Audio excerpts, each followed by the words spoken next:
Alhamdulillah kami lewat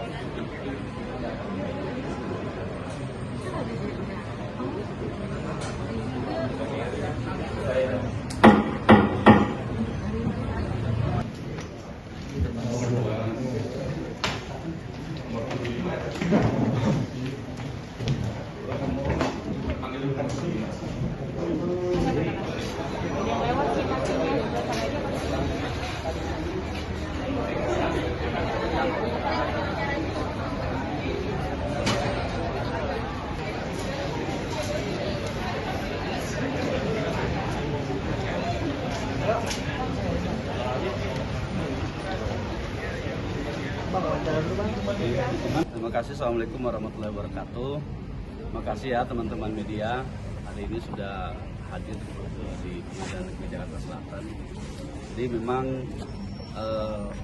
persidangan hari ini adalah persidangan awal terkait dengan permohonan peninjauan kembali Nikita Mirzani yang melalui kami penasihat hukumnya mengajukan PK kira-kira 2 minggu yang lalu atau 3 minggu yang lalu. Nah, hari ini adalah panggilan sidang pertama. Nah, sidang pertama ini ditunda karena perwakilan dari kejaksaan dipanggil secara patut, tidak memberikan alasan yang jelas, tidak memberikan alasan apa ke pengadilan, tidak hadir dengan alasan yang tidak jelas. Artinya persidangan ini sesuai dengan hukum acara harus ditunda ya, sekali. Nah, kemudian persidangan ini ditunda untuk di tanggal 1 Juli nanti, persidangan kedua dari pemohon PK karena sifatnya adalah sifat speedy trial, jadi harus cepat. Permohonan PK ini harus mengedepankan percepatan dari sidang itu sendiri, sehingga kalau di minggu berikutnya pihak kejaksaan tidak hadir, maka akan dilanjutkan pada pemeriksaan dari perkara itu sendiri atau dari materi permohonan PK itu sendiri. Demikian.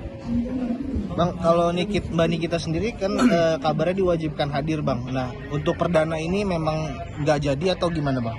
Jadi gini, tadi sudah dimusyawarahkan sama majelis. Kami beberapa minggu yang lalu ya, seminggu yang lalu itu mengirimkan surat memang untuk meminta prinsipal Nikita Mirzani datang untuk menghadiri persidangan ini. Tapi hakim berdasarkan SEMA 2016 itu mengatakan bahwa kewajiban itu tidak lagi menjadi wajib. Kalau di SEMA sebelumnya 2012 wajib.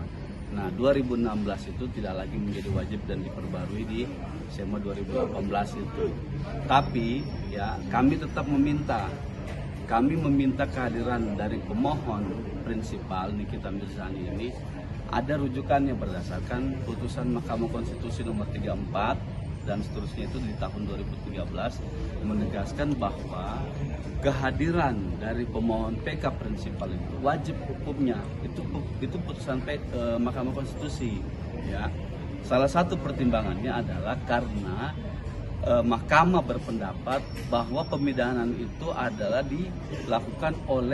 diberikan kepada yang bersangkutan secara pribadi. Maka ketika melakukan atau mengajukan PK, harus juga prinsipal pribadi itu datang untuk menyampaikan bahwa satu, apa yang didalilkan dalam permohonan PK itu adalah hal-hal yang berkaitan dengan misalnya kehilafan atau kekeliruan yang dilakukan oleh hakim. Kedua, untuk memastikan bahwa pemohon PK itu, pengajuan permohonan PK itu diajukan secara sendiri atau diajukan atas inisiatif dari Nikita Mirzani sendiri. Ketiga, ya ini untuk pemenuhan penandatanganan berita acara dari permohonan PK.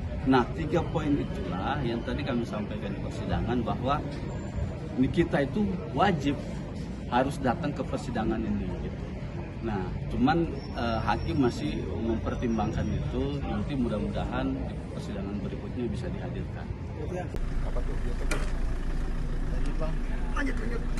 Ya, jadi itulah tadi kewajiban yang disampaikan oleh kami tim penasihat hukum bahwa kehadiran Nikita Mirzani di persidangan ini terkait dengan pertanyaan dari teman media satu, bahwa memastikan apakah benar inisiatif dari permohonan PK ini diajukan langsung oleh Nikita, dan itu harus ditandatangani berita acaranya pada saat nanti kehadiran dari pihak jaksa penuntut umum yang mewakili. Nah, karena prinsipnya hukum acara itu adalah dia mengalami penderitaan fisik, ditahan, dipenjara dan lain sebagainya, maka dia juga yang harus wajib menjelaskan di persidangan PK ini apa yang menjadi materi keberatan dia dalam memori PK. Itu sebenarnya. Makanya kenapa putusan Mahkamah Konstitusi nomor 34 tahun 2013 itu menegaskan harus ada pemohon prinsipal di sidang PK. Gitu. Bang, sidang PK ini kan mendapat sorotan banyak pihak nih Bang, termasuk anggota DPR Rieke Diah Pitaloka. Nah, itu membuat kita yakin gak sih Bang si PK ini akan diputus sesuai harapan? Nikita dari awal yakin, kami pun tim penasihat hukum Nikita itu yakin bahwa Nikita itu tidak bersalah melakukan tindak pidana yang dijatuhkan. Pasalnya apa? Pasal 27 Undang-Undang ITE. Kemudian berikutnya pasal apa? Pasal TPPU pasal 3 di Undang-Undang TPPU yang 2010 sekarang berubah di KUHP baru pasal 607 gitu. Nah, apa yang menjadi urgensi dari permohonan PK ini? Masa orang melakukan ada catatan transaksi tertulis jelas pembayaran untuk pembayaran rumah Nikita Mirzani itu diartikan sebagai upaya untuk menyamarkan atau menyembunyikan asal usul uang. Gimana sih logika sederhananya berpikir kalau dia mau melakukan TPPU nggak usah dicantumin namanya dia, langsung aja ditutupin. Dia misalkan menyamarkan namanya, dia pakai nama orang lain atau mentransfer itu pakai nama perusahaan, dan perusahaan itu ada hubungannya dengan Nikita, itu masih masuk di logika TPPU, dan itu pun masih bisa diperdebatkan secara hukum apakah tujuannya untuk menyamarkan atau menyembunyikan harta itu, atau memang tujuannya adalah untuk menggunakan harta saja gitu dalam konteks tindak pidana ini. Jadi saya melogikakan begini, kalau logika hukum yang dipakai oleh hakim pengadilan tinggi atau pengadilan atau Mahkamah Agung itu kita pakai di sekarang ini, maka sederhananya begini, saya misalnya melakukan kejahatan apapun itu, karena pasal 2 dari Undang-Undang TPPU itu tindak pidana asalnya atau predikat crime-nya itu tindak pidana yang ancaman hukumannya 4 tahun ke atas, ya, minimal 4 tahun. Nah, saya misalnya melakukan tindak pidana, ya, pencurian itu, lalu itu kan pencurian ancaman pidananya di atas 5 tahun. Lalu diasumsikan setelah saya mencuri, saya membeli motor atau membayar apa, lalu saya dikatakan melakukan pencucian uang. Kan simpel, tidak sesimpel itu gitu loh. Pemikiran TPPU itu tidak begitu. TPPU itu harus ada upaya penyamaran. Apa misalnya? Harus ada transaksi fiktif, ya.